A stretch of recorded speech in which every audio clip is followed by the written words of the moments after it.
Welcome back to Street Switch Photography. Breaking news, 174 years being given to a Pakistani grooming gang in Rochdale. Let's do this. Street Switch Photography.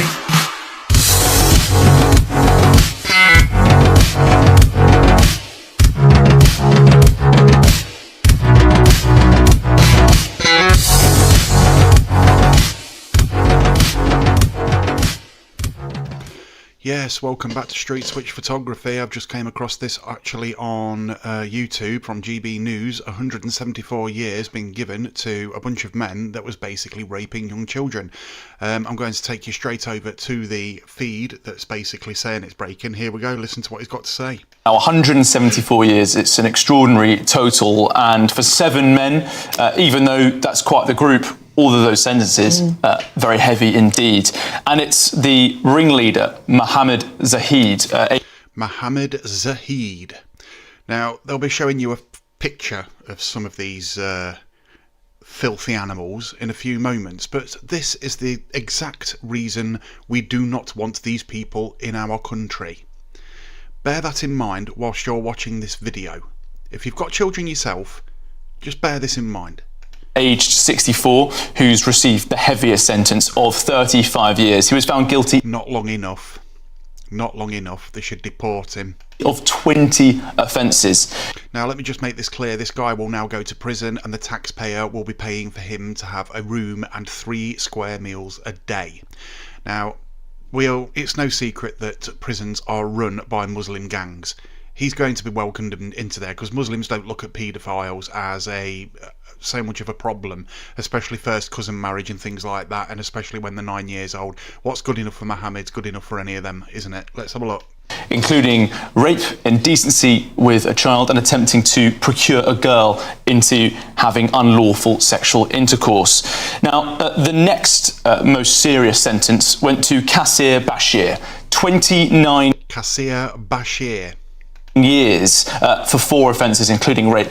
But he's not going to be at Manchester Minchell Street Court today because just before the trial opened in this case, I think he did a runner because he's a fucking spineless yellow coward.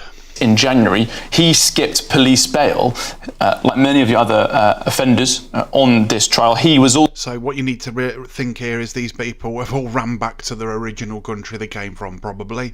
Would not surprise me one single bit. Because they'll be classed as normal, won't they? Also on bail and fled the country. Now, speaking to us in January, Greater Manchester Police said they were pursuing him, but they weren't able to guide us on his... Now, just look at this guy right here. That is what I call motherfucking inbreeding. He's got one eye at the chip shop and the other one on the way home with the change. Look at the state of it. And this one, fucking hell, he looks like bleeding Gollum, he does, doesn't he? And that one, well, Mr. Potato Head. What the actual hell? Location.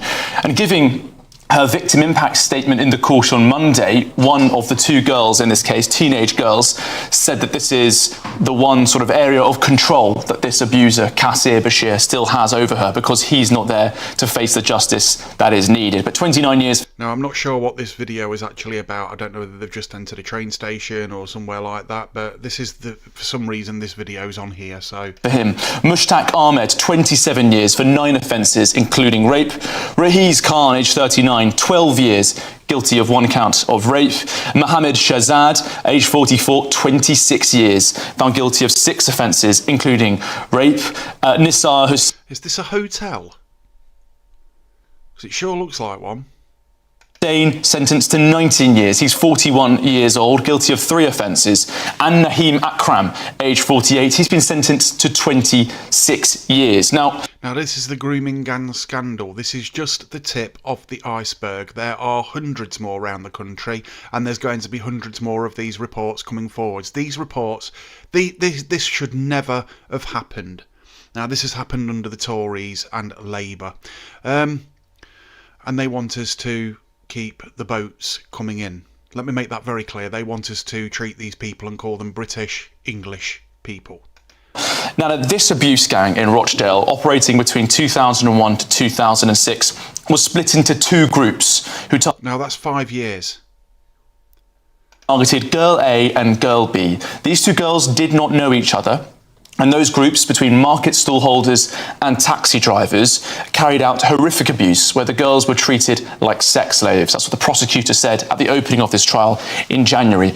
Only one man abused both, and that's Mohammed Zahid, the 65-year-old. He was known as Boss Man. He gave... Boss Man.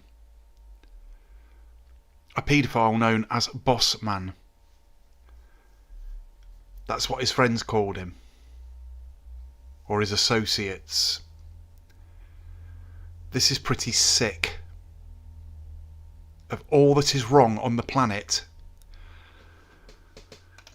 Underwear from his lingerie stall at the Rochdale indoor market to both of those teenagers and groomed them by giving them money, alcohol and food in return for regular sex, abuse and rape between him and also his friends. So it was gang rape. Okay.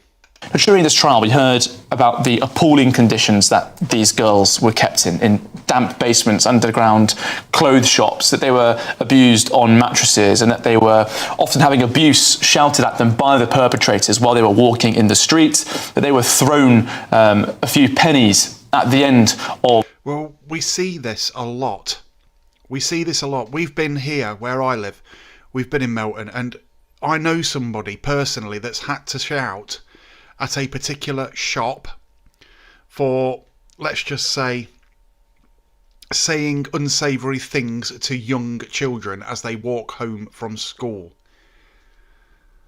So don't think it won't happen in your town or village or city, because it probably fucking well is. Of an abuse period in order for them to get the bus to get home.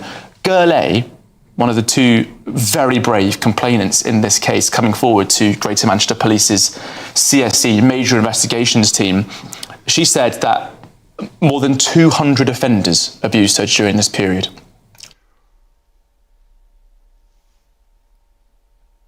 200? So, well, Nana, we have some justice with 7 men being sentenced today for very lengthy prison sentences, a total of 174 years. It isn't enough. That is not enough. Here's Gollum, look.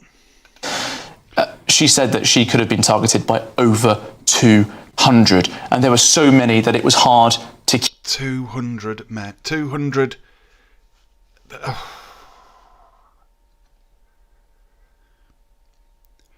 Now, the father of these children that this has happened to, if that was me, I hate to think what I'd do. I don't think I'd be able to continue in life. I'd be in prison. I'd be in prison. Now, I mean, the police have to interview these types of people every day, and you know what? I couldn't do that job. I could not do it. Keep count.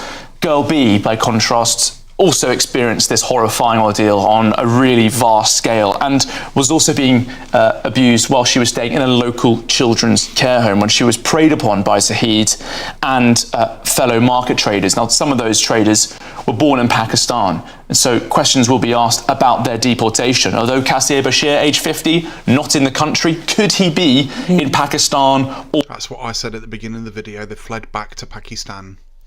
That's where they've gone. I'd rather see them deported than actually cost the taxpayer anything and then let Pakistan deal with them, but never to enter this country again. I mean, we've got hotels potentially full of this type of individual. Now do you see why we're worried, Keir Starmer? Now do you lefties see why we're worried? Already, is the government ready for another extradition fight to then sentence him, jail him and deport him again? We'll see, but... Today, 7 men who groomed and raped 2 vulnerable teenage girls in Rochdale and the surrounding area 2 decades ago have been sentenced. And if you think it was just 2 that they did it to, you're wrong. I would put money on it that it's probably way more. At the centre of this case are 2 victims who as children were repeatedly abused, passed around and discarded by men who cruelly preyed on their vulnerabilities. So I'm guessing this is what they class as a historical case, that these people have come forward and very, very brave to actually do so and actually stand in court and actually do this. I mean, I have got some type of experience of this type of thing. I'm not going to go into details, but this has sort of affected my life, not personally. Well, yeah, personally, and this is why I get so angry about it, because these men get away with it. Now, it's predominantly, let me make this very clear, it's predominantly men that do this type of act. And it actually upsets me. And exploited their difficult circumstances for their own gratification. I'd like to take this opportunity to thank both victims who have shown an enormous amount of strength and dignity throughout what has been a lengthy and challenging legal process. Their determination to see justice done has been fundamental to securing these convictions. The impact of child sexual abuse extends far beyond... Now, what I'm trying to do at the moment is stay as calm as I possibly can so that I can actually continue this video. But I mean, when you've got this type of thing happening and you don't realise how large a scale it's actually happening on, it sort of, when you hear it and you actually do the research and you actually get the statistics, you sit there for about 3 hours with your gob on the floor. Like, how could this have actually happened? How could this have been overlooked by the police? How could this have even been overlooked by the government? What would be the reason for them overlooking it? There are questions that are going to have to be answered, and these are the questions that I was talking about in previous videos that the far left are not going to want to answer because they've got no fucking answer for it. There's a saying, and it's, you know, I'm not going to go through that at the moment, but I've just seen this on TV. I watched it about halfway through, up to this point,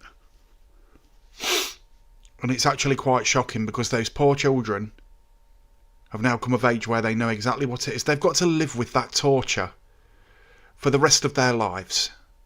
These men don't give a fuck. They'll be in a cell, you know, with the Muslim mates and everything else, basically telling each other stories about what they did. And do you think that's really going to affect them when the jails are run by Muslims anyway? No, of course it fucking isn't. These people have now, to me, it's worse than murder. It's worse than murder.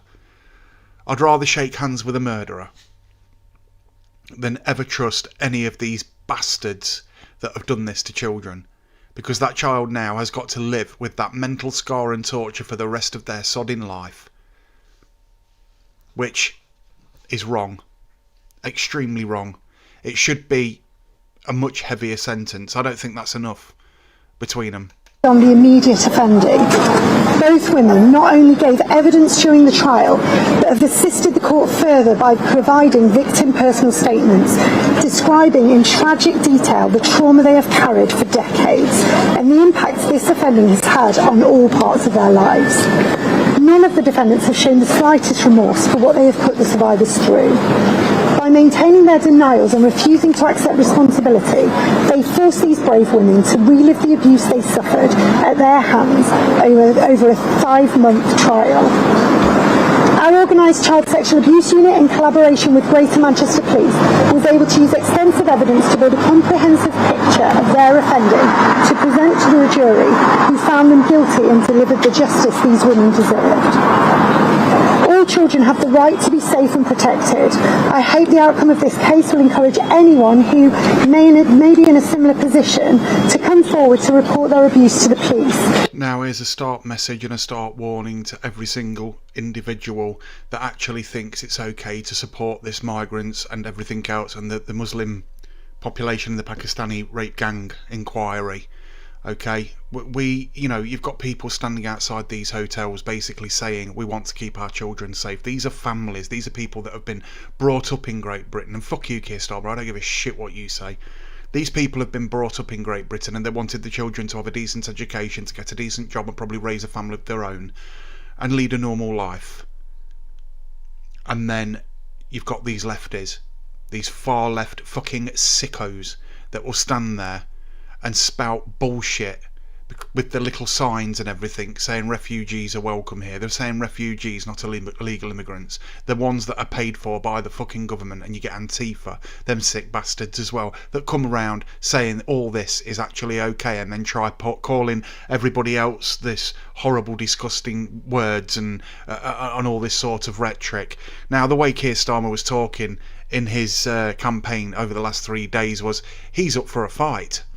He's declared war on what he thinks is the far right. Who you've declared war on, mate, is normal British working people. And we're ready for it. We're ready. You're not going to win over our dead body. And that is the end of that. You're that stupid you can't even see it coming. Now, this is a little bit of a touchy video, yes, I understand that, and I apologise if I got a little bit emotional there in the middle, but this has been Street Switch Photography. If you like this video, please like and subscribe, go and hit the notification bell, share the video as much as you possibly can, because this is not the end of this. This is just the tip of the iceberg. There's going to be more and more and more coming out. They're actually trying to cover up some of these inquiries because they are so fucking shocking. This is one of the more milder ones, I believe. And again, this has happened in there's at least 50 towns and cities around the country that's known that this has happened in. And it needs calling out, and it needs sorting out once and for all. Bye for now. Street Switch Photography.